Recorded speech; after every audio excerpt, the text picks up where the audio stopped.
Hi everybody, my name is Maura Keefe. I'm a dance historian and it's my privilege to be here speaking with these folks about the Joyce's production of Dance by choreographer Lucinda Childs.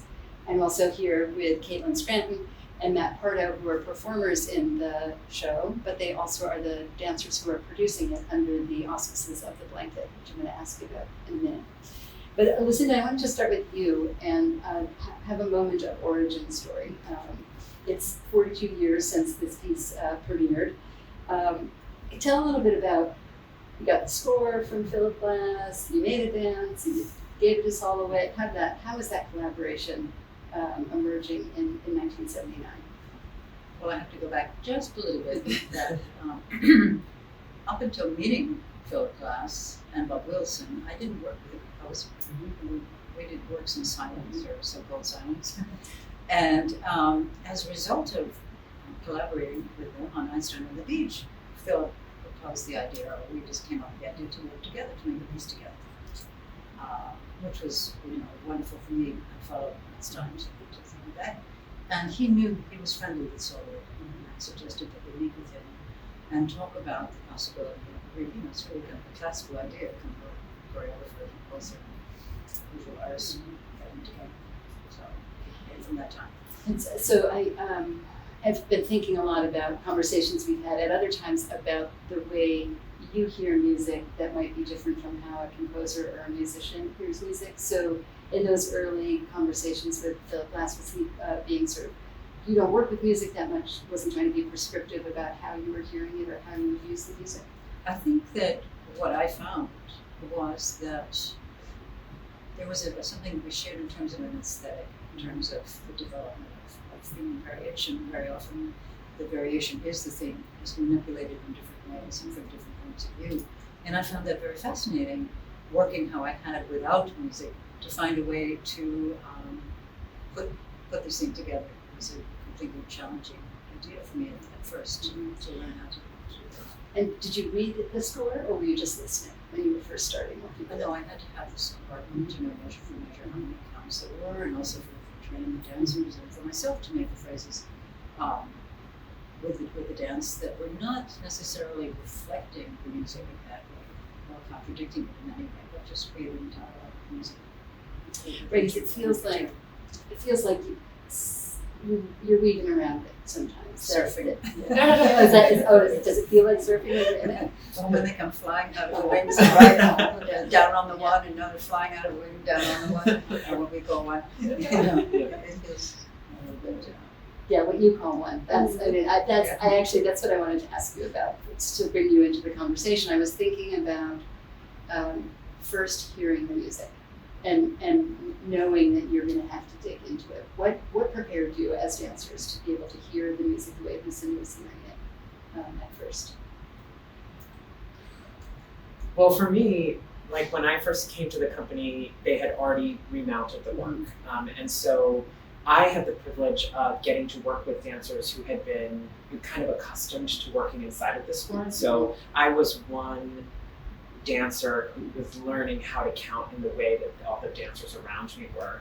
So that made it, I think, a little bit more accessible for me to be able to do that than what they did, which is I'm sure what Caitlin might talk about. But I think for me, automatically, like the structure of the music and how we're counting in different meters, and how the phrases match the meters sometimes, but other times you're doing a 4-count phrase and a 6-count meter, and I think I just found that exhilarating and impossibly challenging, and I think 10 years later, still find it impossibly challenging. It's something that never gets easier. You have to stay kind of focused on the score each and every night. So. Yeah, and what's also nice, I mean, Lucinda spoke about knowing every single count in the score, and she gives us a score to follow, sort of movement-wise, so that we can follow every single count. And when you're learning it at first, it's so mentally challenging and a little bit stressful to count all of that and dance all of that. And as time goes by, you realize that you can't hold on so tightly to every count. You just kind of have to let it flow a little bit, So once you get used to kind of the rhythm of the music, that down on the one feeling is almost comes a little bit from not being so aggressive with it. And I find that with dance too, with the solo, the more I'm focused on the counts, the less I can get kind of the feeling of the down. are those moments that are kind of really important in the solo. Yeah, Lucinda, could you say something like when you were bringing the piece back, did you think maybe I'm not going to find dancers who have this kind of facility? Can you see when a dancer's just like they're never going to be able to get this? Like it seems like it's a particular kind of ability to concentrate. And how are you able to identify that? Well, it was exciting in 2009. It was a very big challenge to revive the piece again. And it wasn't the first revival. But what was important to me with this group that came, so many wonderful dancers to work with, and we were lucky we had a commission to be at Bard College for a period of weeks. But what was important to me is that it's right for these dancers.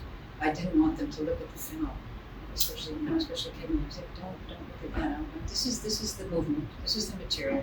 These are the counts. And we found our own way to make it feel right for them, and not to try to go into a style of the 80s that really isn't something that I cared to have them imitate. Mm-hmm. Even though, of course, you have that film and it's clearly dated in terms of from a different period. Well, let's go to there. I'll go back and ask you a question about the music again in a minute. The film is projected on a screen, as people have seen or are about to see. And it feels brand new. Like I have graduate students who are like, I've got this cool new idea. I'm going to project an image of a dancing body. And there's something about the costuming of the dancers that makes it a little bit timeless. What do you think about that kind of moment of innovation in 1979 that continues to feel innovative in the relationship between the live performers and the filmed performers? Well, I think that even now, when I look at the film of Sol LeWitt, it's so complex, but it wasn't until I had the option to revive it for another company, and I said the idea of the decor is that the dancers in the film and the dancers on stage are the same, and they made their own film. And it wasn't until then I realized there's over 100 different shots but you don't feel that at all when you're looking at the film. And there's something about there's a level of collaboration with this wonderful artist, and not to mention, of course, photographs. And I think that's somehow the whole combination has kept this piece alive. Well, the shots feels very much like the dance and the music, that it is so intricate and deceptively simple from the audience's perspective. Yes. And it serves to move the audience around the piece, which is as a sculptor, I felt a fascinating idea. So, Caitlin, could you say something about what it's like to be dancing with a partner who is at times your life size and is at other times much larger than you are? It's just so great, because the solo starts and it's just me for a while, and when I first started, I wasn't even paying attention to the film because I was so stressed out about doing the right thing on the right music and, being alone and da-da-da-da. So when Lucinda would come on film, it was like, oh, great, now this is a duet. Now I can play with this a little, because Lucinda, she gave the structure as she said, these are the counts, these are the moves. She didn't have me watch the film. And then when I'm on stage dancing, it's really clear that she in the film is playing with the counts her own way. So it's very alive, in a way that I could never imitate or mimic if I wanted to, so we both get to kind of do our own thing. So it's very much like a duet for me, and I feel like a safety or camaraderie when her image comes up on the screen. It's like, oh, here, like this is us together. And so never tempted to be like, I'm going to do it exactly as Lucinda is doing it. I mean, I'm tempted to go in the same direction she's going, the turn, but never, I could never affect her style anyway. She has such a signature style of her own, and so no, I don't feel that that's a useful thing to kind of experiment with. So one of the things that I find fascinating as an audience member is the level of concentration that I think brings a certain kind of immediacy to the dancing. And I wonder if you feel it as dancers, that you have to be so fully present because it's complicated for people. How that engages you in a different kind of way. And maybe you can say something about that. Yeah, I think the immediacy is, I think that's a beautiful way to actually encapsulate it, because, I think often when dancers get to perform a work, as we've been so fortunate to perform some of Lucinda's works for a decade now, a decade plus, I think, there's always a concern that it'll get old or what will this feel on my body as it changes, but this work doesn't. And it's because I feel that immediacy, it has to be there every night. The counts will run away from you. They do all the time. And it becomes a game of like figuring out where you are in the score and navigating it. But the cerebral requirements to be able to successfully execute the work are just as daunting as the physical ones. And I think that there's a really empowering and awesome feeling that comes when you finish the work and you're like, oh my gosh, I actually did all of those count structures. Or sometimes it's interesting, the audiences, if we mess up, it's almost like they're brought into the world of like, oh, that's actually really hard. And it's almost like it draws the immediacy from them sometimes as well. If there's a little bobble and then they are brought into like what the rhythmic structure is and what's being demanded of the dancers or asked of the dancers. Caitlin, you said something about that in an interview earlier this week with Keyword Dance Magazine about how you inevitably are going to get lost somewhere. Yeah. Like, that is the voice of experience that feels like I can admit that in public.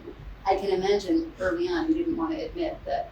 No, my motto used to be just don't mess up. Like that there's no possible way that you're going to be able to manage a mess up, so just don't do it. Of course, which was ridiculous because I mess up all the time. So then, it's a very funny juxtaposition of having to be so rigid with certain counting structures and certain partnerships, but then also be able to be free enough to navigate those mess ups, and it puts you in a place where you understand how lucky you are to have something that you can just be completely present-minded.